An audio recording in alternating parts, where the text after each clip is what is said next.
Olá, meu nome é Luan Gustavo, eu sou estudante do nono período do curso de Medicina pela UDABOL, na cidade de Santa Cruz de la Sierra, e te dou as boas-vindas ao podcast Storiname. Aqui eu falo sobre a vida de grandes nomes do passado que nos ajudaram a construir a medicina que nós praticamos hoje. Os episódios são mensais, todo dia 8 de cada mês eu lanço um novo. O Instagram desse podcast é o @Storiname, e lá você encontra uma série de imagens que ajudam a ilustrar esse episódio, além de todas as referências que eu uso na construção.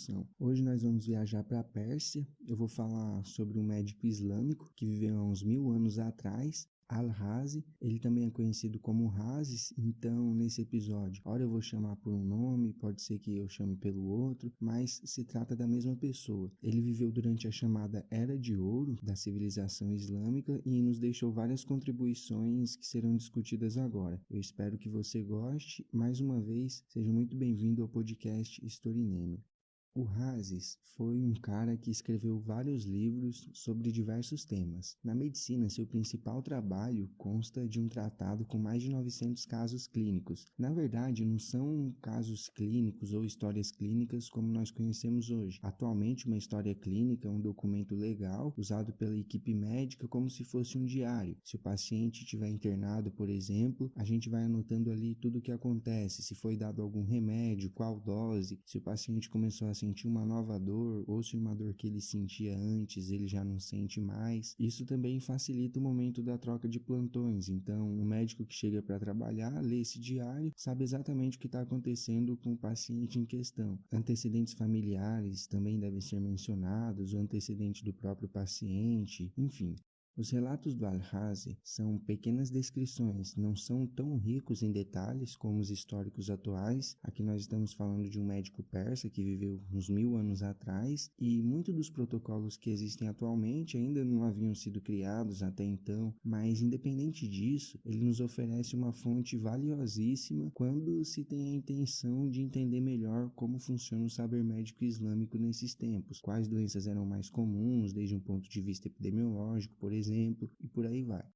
Abu Bakr Muhammad ibn Zakaria al-Razi é considerado um dos grandes nomes da ciência nesse período da Era de Ouro do Islã, que vai desde o início do Califado Abássida, pouco depois da morte do Muhammad, até o século XIII. Esse califado tinha na cidade de Bagdá sua capital. Era o centro financeiro, cultural, científico do império, que no seu auge ocupava toda a Península Arábica, o norte da África, parte da Península Ibérica, até perto das fronteiras da Índia e China. Era bem grande o território dos caras. O Razes nasce na cidade de Rai, que é perto da atual Teherã, capital do Irã, e assim como muitos sábios mais antigos, ele é considerado um polímata, ou seja, uma pessoa que sabe bastante sobre vários temas diferentes. No caso dele, medicina, filosofia, música, alquimia, astronomia e por aí vai. Ele escreveu mais de 200 tratados sobre esses temas durante sua vida, e foram textos que se tornaram referências não só no mundo persa e islâmico, mas também nas civilizações europeias, árabes, entre outros. Os primeiros trabalhos do Razes foram como joalheiro, e algo curioso sobre sua vida é que ele começa a de fato estudar medicina somente com 40 anos de idade. Depois que ele aprende o básico, ele se muda para a cidade de Bagdá e se envolve com atividades médicas no hospital lá da cidade.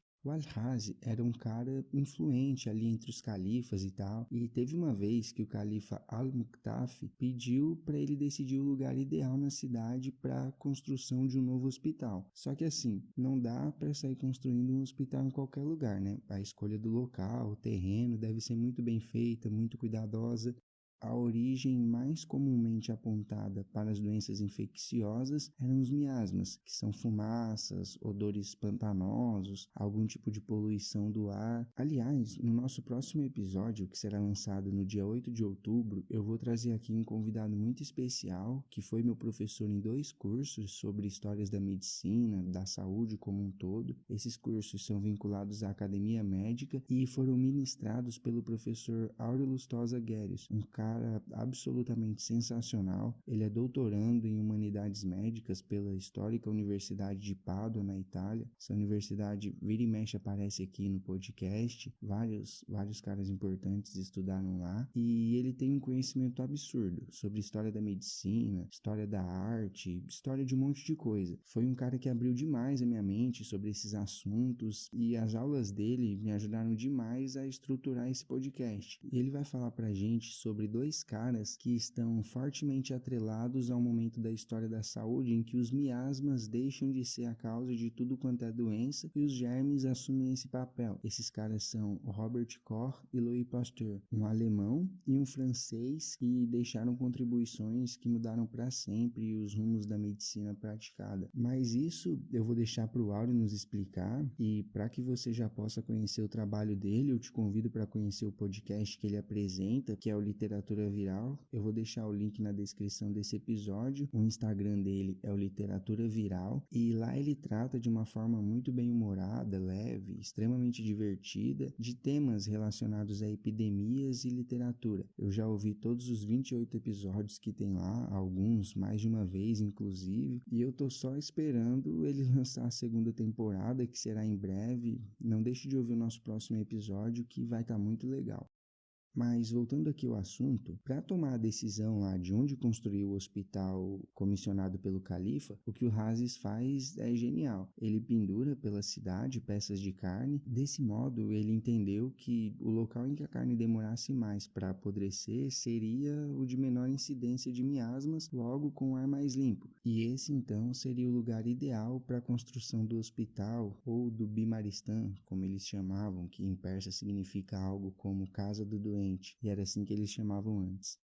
Um tempo depois, ele volta para sua cidade natal, ele sai de Bagdá e na cidade natal dele ele começa a dirigir um hospital. Assim, ele viajava bastante ali pela região, como se estivesse fazendo uma espécie de intercâmbio, ele visitava os centros de saúde e ia acumulando certa experiência. Um tempo depois, ele aceita o convite do califa, volta para Bagdá e passa a dirigir um grande hospital nessa cidade. E é nesse trabalho que ele meio que se consagra como um grande médico, professor.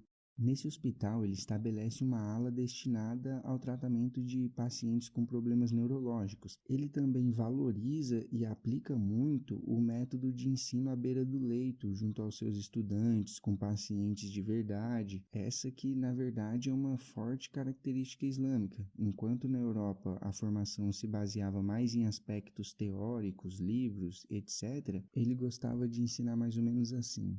Primeiro, os estudantes visitavam os pacientes e tentavam responder algumas perguntas sobre a condição desse paciente, a condição clínica. O próximo passo, já com estudantes de um nível um pouco mais adiantado, seria responder as perguntas que não foram anteriormente respondidas pelos estudantes do estágio mais básico. E por último, eram abordados casos de alta complexidade, com perguntas mais específicas. Então, o Razes ia documentando essas experiências e ele também agregava em seus compilados experiências de outros autores. Dos mais de 200 livros escritos por ele, a gente pode destacar alguns que são muito interessantes. Por exemplo, um que seria traduzido mais ou menos como Cura em uma Hora. Nesse, ele afirma que existem uma série de condições que podem ser tratadas rapidamente, como dor de cabeça, dor de dente, cólica. Já o Kitab al-Mansuri, que seria traduzido algo como Livro para o Al-Mansur, um outro califa, é um manual que sempre aparece em suas biografias. Ele o escreveu por volta do ano 900. Outro bem legal também é um que se chama algo como Livro para o Público em Geral que não pode ser atendido por um médico. Esse livro seria destinado aos pobres, aos viajantes, às pessoas que vivem mais isoladas e não têm acesso fácil a algum sistema de saúde ou a um médico. Seria basicamente o nosso Dr. Google. Ele também escreveu um texto em que ele põe em xeque algumas teorias do Galeno, do Hipócrates, especificamente a teoria humoral.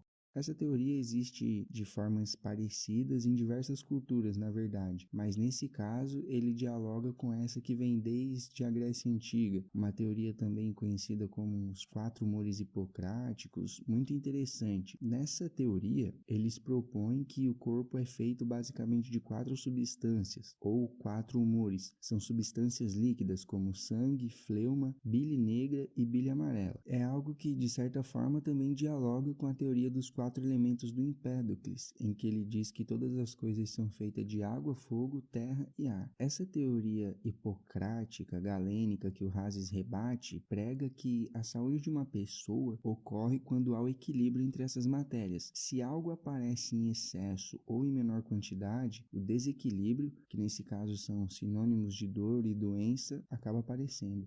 Esse desequilíbrio pode ser causado pela dieta, pelo ambiente e também pelos astros. Além disso, esses componentes determinariam também o tipo de personalidade, o temperamento de uma pessoa. Por exemplo, se a pessoa tem um excesso de bile amarela, que é fria e úmida, ela tem uma personalidade colérica, enfurecida, rapidamente sai da casinha. Se a bile preta se encontra em uma quantidade mais que suficiente, a pessoa tende a ser melancólica, mais sossegada, meio depressiva até. Essa seria a personalidade dos poetas, cientistas, dos artistas. Paralelamente a esses humores, você pode ir adicionando também os atributos seco e úmido, o quente e o frio. O sangue, por exemplo, seria uma substância quente e úmida, enquanto a bile preta seria fria e seca. E a partir dessas combinações, dá para meio que ir criando uns fluxogramas que vão para um lado, para o outro e vão surgindo sempre novas possibilidades de personalidade, o jeito da pessoa. Enfim, é uma teoria muito complexa, fortemente enraizada na cultura greco-romana da antiguidade, que foi aceita por muitos e muitos anos e até hoje tem gente que pratica ou que aceita essa teoria. E o nosso querido Al-Razi diz que não, que esse negócio de desequilíbrio moral não é exatamente o que ele tem observado durante sua prática clínica. Se por um lado ele discorda dessa teoria, por outro lado ele diz que tudo que ele sabe de anatomia foi aprendido com Galeno, que ele não pratica dissecções e tal. E por falar no Galeno, no episódio 2 desse podcast, que é sobre William Harvey, um inglês que no final do século XVI consegue finalmente provar que o sangue circula dentro do nosso corpo, eu falo bastante sobre o Galeno, sobre como ele enxergava a anatomia humana, como ele via a fisiologia, o funcionamento do corpo humano. Caso você ainda não tenha ouvido, fica aí o convite para você conferir episódio 2 sobre William Harvey. Lembrando que o Instagram desse podcast é o @historineme e lá você encontra sempre uma série de imagens que ajudam a ilustrar os episódios, além de todas as referências que são utilizadas na composição do roteiro. Dentre os escritos do Hazes, aparece também o Kitab al-Hawi. Talvez seja o mais importante, significa algo como vida virtuosa, foi traduzido para o latim já no século XIII como Liber Continens e foi muito reimpresso e utilizado no século XVI, mais ou menos. O Liber Continens se trata de uma imensa enciclopédia que fala sobre os aprendizados do Hazes com as culturas que o rodeavam, geograficamente falando, como greco-siríaca, indo-persa, medicina árabe, além das próprias observações dele e dos métodos de tratamento que foram sendo desenvolvidos ao longo de sua prática. Esse material, que contém mais de 25 volumes, provavelmente tenha sido compilado pelos seus estudantes após sua morte. É composto assim por milhares de frases e anotações que foram se acumulando ao longo de várias décadas. O Hazes morreu na sua cidade natal com aproximadamente 60 anos de idade. No final da vida, ele já estava meio isolado há algum tempo, após ter desenvolvido catarata. Ele chega inclusive a perder a visão, e é engraçado que a perda de visão dele origina vários debates, lendas, interpretações. Uns dizem que a causa pode ter sido sua alimentação, suas experiências alquímicas, contato com diversos elementos e misturas também já foi apontado como causa, e até o fato de que a cegueira dele foi uma espécie de castigo por ele não querer compartilhar os segredos do ramo da alquimia. Parece que ele também se recusava a receber tratamento médico por já se achar muito velho. Uma das áreas que o Razi se debruçou foi a neurocientífica, psiquiátrica, neurológica. O fato dele ter criado uma ala para esses pacientes no hospital de Bagdá demonstra claramente o interesse dele nesse campo. Para ele, coisas como o movimento da lua, o posicionamento das estrelas não deveriam ser apontados como causas de distúrbios mentais. Ele se baseava sempre nas evidências observadas em sua experiência e se baseava também nos seus aprendizados prévios na hora de determinar o diagnóstico, tratamento da doença. Para ele estava claro que problemas mentais seriam fruto de danos ao cérebro e aos nervos. A ausência de fatores necessários para a vida também poderiam desencadear problemas mentais, como a falta de sexo, por exemplo. Até mesmo fatores sociais, culturais, foram apontados por ele como gatilho. No seu livro sobre doenças neurológicas, a gente pode destacar vários tópicos interessantes, como neuroanatomia. Ele descreve a anatomia do cérebro. Provavelmente ele pegou esses conhecimentos do Galeno, porque ele não dissecava, né? Ele não fazia estudos anatômicos por conta própria. Então, ele descreveu a anatomia do cérebro. O Galeno já tinha descoberto alguns pares craniais, alguma coisa nesse sentido. E ele também fala sobre a medula espinhal, fala sobre a função dos nervos e o efeito da inflamação sobre eles. Ele fala também sobre o que acontece quando um nervo é seccionado, paralisia facial e suas causas, tratamento. Ele também fala sobre dificuldades em caminhar, dificuldade de movimentar os braços, epilepsia, convulsões, enfim, são vários temas que ele não deixa passar em branco. Com respeito à dor de cabeça, ele faz uma descrição detalhada de vários tipos. É super interessante essa parte de dor de cabeça dele. No campo mais específico da psiquiatria, ele afirma que se pode dividir os distúrbios em dois tipos principais. O primeiro seria baseado em pensamento e percepção. Segundo ele, o paciente psiquiátrico pode se apresentar com a percepção prejudicada e o pensamento saudável, pode se apresentar com a percepção saudável e o pensamento prejudicado, ou com ambos prejudicados. São 3 tipos, na verdade. A persistência, o tempo de duração do distúrbio, também seria algo de grande importância na hora de avaliar o caso. Segundo Al-Razi, um distúrbio permanente é causado por um dano direto e não aparece do nada. Já os distúrbios permanentes são causados por problemas como meningite, ou pode ser causado por uma pneumonia, febre intensa, desidratação e até pelo calor intenso. Ou seja, seria algo mais ou menos equivalente ao nosso conceito moderno de crônico e agudo. Um outro tema abordado pelo Razi foi a melancolia e seus tipos. Hoje, o conceito de melancolia está mais relacionado à depressão. É um dos sintomas da depressão nos manuais de psiquiatria. Na visão do Razi, existem diferentes tipos de melancolia. Para ele, a melancolia é uma condição em que sintomas como desrealização, no conceito moderno, esse é um distúrbio em que a pessoa se vê fora de si, também é chamado despersonalização, seria parte desse distúrbio mental da melancolia. Já uma outra vertente seria a melancolia mesentérica. Aqui, o paciente tem uma espécie de hipersensibilidade dos seus órgãos internos. Qualquer coisinha, desconforto, por menor que possa ser, o paciente ele já aumenta, ele já exacerba os sintomas e tem um sofrimento que parece ser até desproporcional. Ele descreve pacientes que, inclusive, acreditam ter perdido os órgãos internos. É bem curioso que ele tenha abordado esse tema, porque se a gente traz para os dias atuais, esses sintomas se enquadram numa condição que já foi amplamente chamada de hipocondrismo, poliqueixismo ou simplesmente mania de doença. Esses são termos que vêm caindo em desuso e se referem aos pacientes que acreditam sempre estar doentes. O nome mais atual é transtorno de ansiedade da doença. Aqui, o indivíduo fica sempre buscando por sintomas, sinais pelo corpo. Existe uma necessidade necessidade de consulta médica várias vezes por semana, mesmo quando o médico diz que não está acontecendo nada. Alguns pacientes têm o hábito de medir a própria temperatura várias vezes ao dia, outros solicitam os mesmos exames em diferentes laboratórios. É uma condição que, nos casos mais extremos, as relações pessoais, familiares, profissionais podem ser amplamente prejudicadas e às vezes é necessário até tratamento farmacológico. Para o Hases, tudo isso seria a melancolia mesentérica.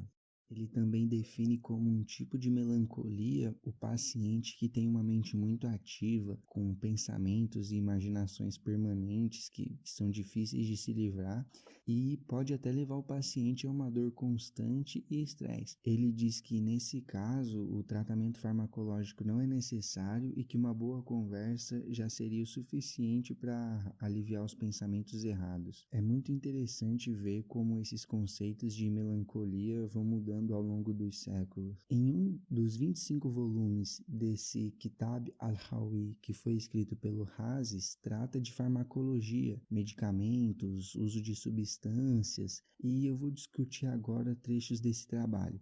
O tratado começa com o Hasis descrevendo os princípios gerais de farmacologia. Ele fala sobre a estreita relação existente entre os fármacos e a medicina e faz uma lista com 117 medicamentos organizados em ordem alfabética. No início do discurso, ele enfatiza sua preocupação de que, primeiramente, é necessário uma padronização, tanto terminologicamente falando, no que diz respeito ao nome das substâncias, doenças, órgãos, quanto no que diz respeito a pesos e medidas, padrões gráficos. Tal padronização traria benefícios consideráveis, já que, segundo ele, muitas vezes a gente ou o pessoal lá do tempo dele se deparava com um remédio de nome desconhecido, mas com um efeito bem conhecido.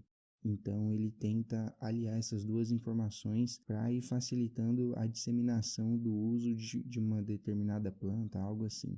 Quando a gente olha para o mapa e vê essa região onde está localizado o Irã, a gente percebe que os povos ao redor, amplamente falando, gregos, árabes, hindus, chineses, têm sistemas de escrita completamente diferentes, tipo as letras, às vezes não é exatamente uma letra, mas o alfabeto são coisas completamente diferentes. E isso dificulta demais a padronização dos termos quando você tem a intenção de trocar essas informações com outros povos. Transliterações, empréstimo de palavras são coisas necessárias e isso nem sempre é uma tarefa fácil. Tanto que o Hasis, ele escreve um tratado só para falar sobre isso. Se chama algo como sobre as variações de nomes, pesos e medidas desconhecidas que ocorrem em livros médicos. E é justamente uma tentativa da padronização desses termos. Ele desenvolve um complexo sistema de tabelas, ele registra 7.820 termos e desses 9% dizem respeito à medicina, anatomia, patologia e o restante é sobre termos farmacológicos que englobam substâncias vegetais, minerais e animais. Apesar do título do livro, a parte destinada aos pesos e medidas é na verdade pequena. Ele foca mesmo no nome das coisas, na terminologia. Nesse trabalho, que é também assim considerado um trabalho top dele, o nome de cada remédio é disposto em ordem alfabética, como se fosse um dicionário mesmo, mas um dicionário de várias línguas ao mesmo tempo. Aí, se você não encontra em uma seção do tratado, ele te dá outras possibilidades de buscas, variações de acordo com cada caractere inicial, seja esse caractere algo em persa ou farsi, né, que é o idioma nativo do Hasis, árabe clássico, que ele também dominava, siríaco, que era uma língua muito utilizada pelos estudiosos e filósofos daquela época, além, é claro, do grego, sânscrito, enfim. Se a gente quiser ampliar o aspecto científico do Islã a outros ramos do conhecimento, não só para a área da saúde, e sim para qualquer campo existente, o chamado movimento das traduções foi um fenômeno muito bonito da ciência islâmica ou do conhecimento islâmico. Talvez seja meio anacrônico falar em ciência no século X, mas a verdade é que existiam uns caras que eram tradutores profissionais. Esses caras eram financiados pelo califado almoxarifado e eles trabalhavam no local chamado Casa do Saber. Na verdade, não era só um lugar específico, mas vários lugares que tinham esse nome, e o objetivo dessa Casa do Saber era absorver e preservar tudo quanto é tipo de conhecimento que pudesse existir no mundo. Eles traduziam do egípcio, copta, para o árabe, do grego para o árabe, do siríaco, enfim, várias línguas que eu já venho mencionando, eles iam coletando e faziam as traduções desses documentos. Muitos textos gregos, como Hipócrates, Pitágoras, Aristóteles, por exemplo, só chegaram aos dias atuais graças a essas traduções árabes que foram preservadas. É interessante notar que essa falta de normas, padrões, termos específicos foi algo que por muito tempo dificultou e atrasou os progressos nos mais diversos campos do conhecimento, em diversas áreas, em diversas civilizações ao longo da história. Era um tanto quanto difícil você conseguir passar um conhecimento para frente, você passar a receita para frente, vamos dizer assim, para que ela pudesse ser utilizada por outras pessoas, por outros lugares. Então, essa padronização que o Hasis faz é algo fundamental para esse momento.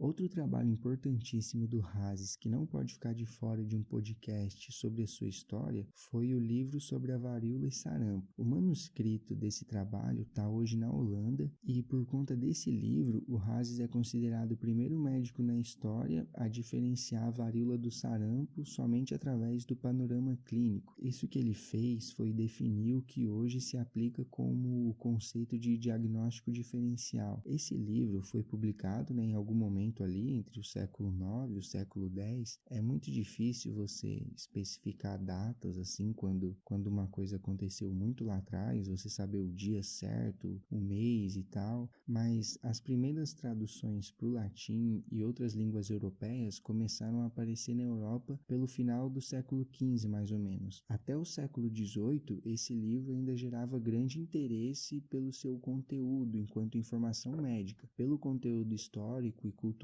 até hoje. Ele começa dizendo que escreveu o livro porque quando ele pesquisou lá sobre o assunto, ele não conseguiu achar nenhum material sobre. Nos capítulos 1º e 2º, ele já diz que poucas pessoas conseguem sobreviver se pegarem essas doenças. Depois, ele fala sobre os estereótipos, sobre a característica das pessoas que são mais suscetíveis a cada doença específica. Então, segundo ele, corpos magros, quentes e secos seriam mais suscetíveis ao sarampo, enquanto que os magros, frios e secos dificilmente adoeceriam e caso adoecessem de varíola, não seria algo grave. Ele também define as épocas do ano em que as doenças se espalham com mais frequência.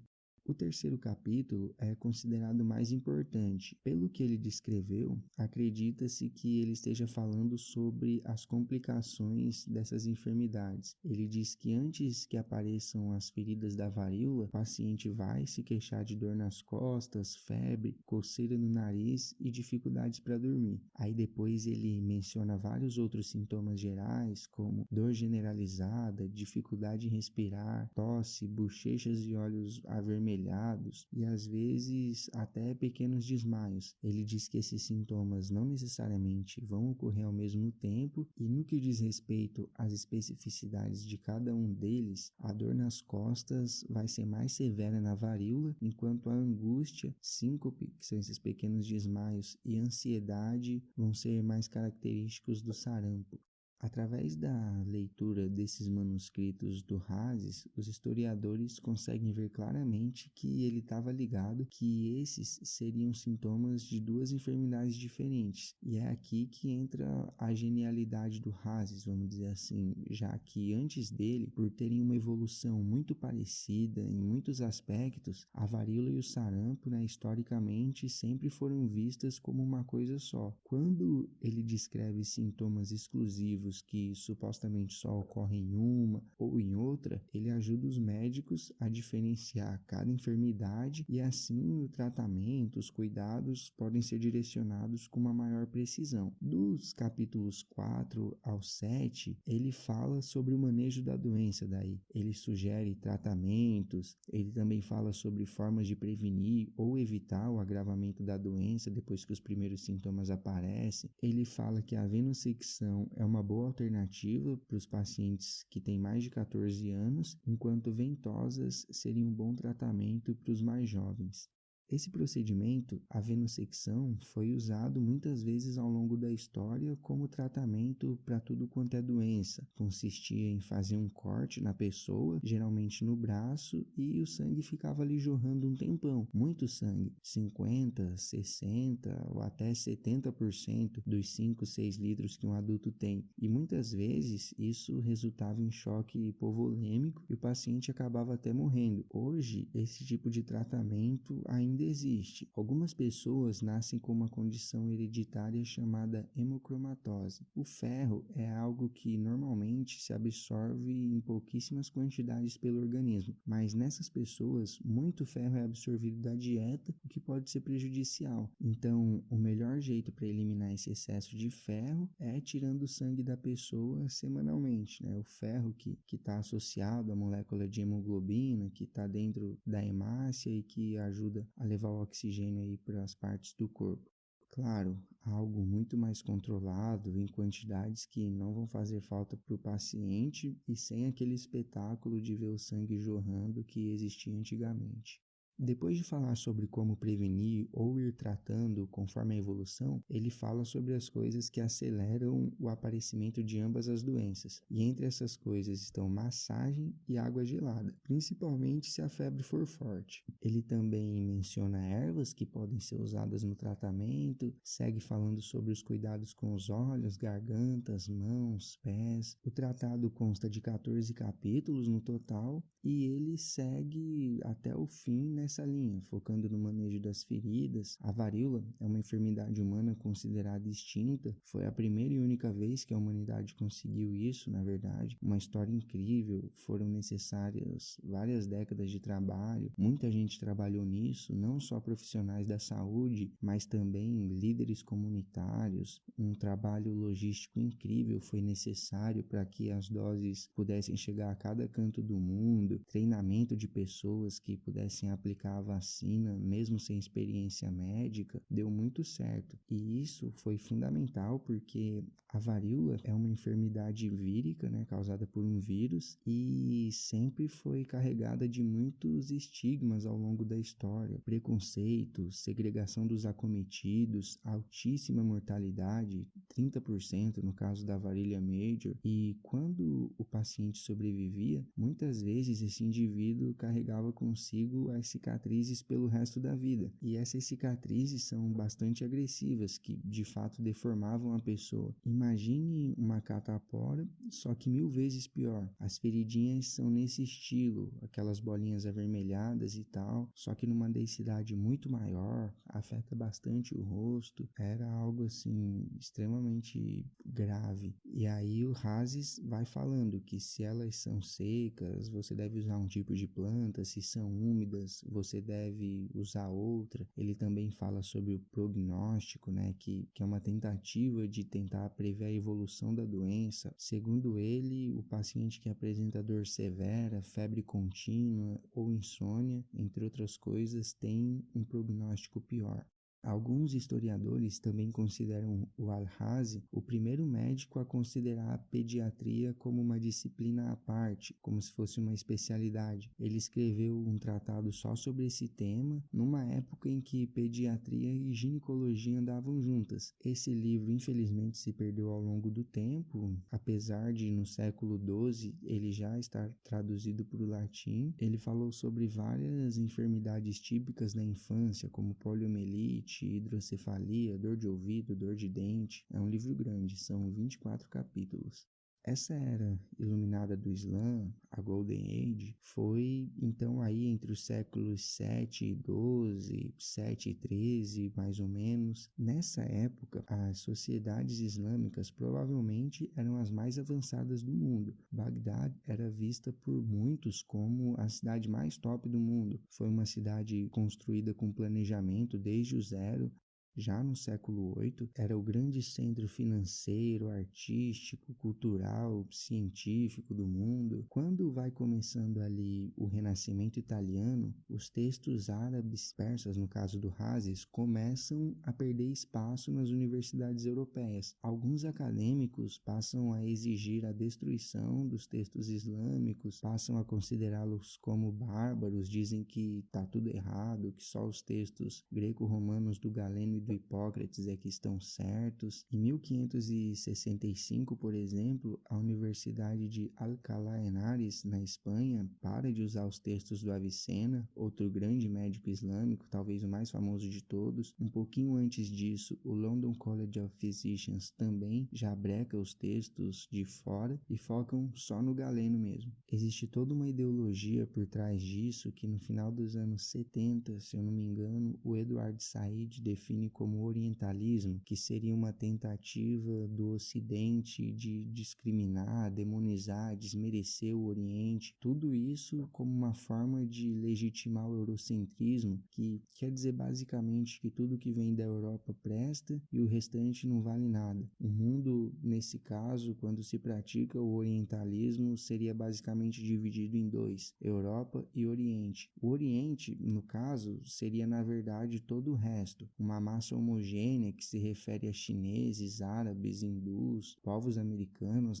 depois de 1500. O Renascimento italiano também vai muito nessa linha. Alguns renascentistas importantes pregam isso, que acaba se refletindo em suas obras, que tudo que existia antes, na Idade Média, em termos de arte, arquitetura, sociedade, seria tudo balela, não serviria para coisa nenhuma, e que agora sim, depois da chegada deles, a partir de 1300, 1400, aí sim, agora sim vai existir arte de verdade, civilização de verdade, e o que existe antes disso pode meter fogo que não vale nada. Poucos renascentistas pensavam diferente disso. Um desses caras, inclusive, foi o revolucionário anatomista belga chamado Andreas Vesalius. Eu ainda vou fazer um episódio só sobre ele, em breve, mas eu já adianto que no ano de 1543, ele chamou um livro chamado De Humanis Corporis Fabrica, um livro de anatomia com imagens em um formato nunca antes visto. O cara tinha um baita de um conhecimento anatômico e a forma como ele representou isso foi simplesmente esplêndida. Ele contratou lá o ateliê do Tiziano para fazer os desenhos anatômicos, as representações dos músculos, dos ossos, das estruturas do corpo, e o resultado foi magnífico. É um livro muito celebrado por ter misturado ciência e arte de uma forma completamente inédita. Esse é o maior livro de anatomia de todos os tempos. Não exatamente em termos de precisão, essas coisas, mas pelo aspecto cultural, histórico, por ter sido um divisor de águas. Nos próximos episódios eu vou dar detalhes da história desse cara para você. Ele é super reconhecido, vai tá bem legal. Esse livro, De Humanis Corporis Fabrica, é a masterpiece do Vesalius, o grande trampo dele. Mas durante a sua carreira, o Vesalius sempre teve o Hazes em mente e escreveu sobre ele algumas vezes. Primeiro no livro chamado Paráfrases, em que durante sua tese de bacharelado, ele meio que discute o Kitab al-Mansuri, que o Hazes havia publicado lá atrás. Nesse livro, ele parece seguir o fluxo do contexto em que ele está inserido e dá umas cornetadas no al-Hazi, mas ao mesmo tempo ele também defende, por exemplo, quando dizem que o al-Hazi apenas copiou ou replicou os conhecimentos gregos, o Vessalio diz que não exatamente, mas aí ele já dá uma alfinetada. Ele fala que só pela escrita, pelas expressões, dá para perceber a diferença. Para ele, enquanto as expressões escritas árabes são zoadas, os gregos escreviam com classe, com refinamento. Depois, ele diverge de algumas técnicas apresentadas pelo Hazes e por aí vai. Eu não sei até que ponto pode-se dizer que o Hazes influencia o Vesalius, só que já para o final da carreira dele, o belga, numa fase mais madura, aí sim fica claro que ele passa a respeitar bastante os islâmicos. Em determinado momento, quando o Vesalius resolve criticar o Galeno, ele até usa o Hazes como exemplo de coisas boas. E na época, era difícil achar alguém que tivesse coragem de criticar o Galeno. Ele foi um cara muito muito influente por mais de um milênio, talvez. Algo que se discute é que talvez o próprio Vesalius tenha tido coragem de criticar ou discordar do Galeno só porque o Al-Razi já havia feito antes. No episódio sobre o Andreas Vesalius, eu vou falar mais sobre isso. Esse foi o episódio sobre o Razes ou Al-Razi. Existem vários outros nomes da medicina islâmica que foram muito influentes, muito importantes para a história da saúde. Eu poderia também citar aqui o próprio Avicena, o Ibn al-Nafis, Al-Bukazes e vários outros. Obrigado por ouvir, pela sua nobre atenção eu agradeço. Até o próximo dia 8. Valeu!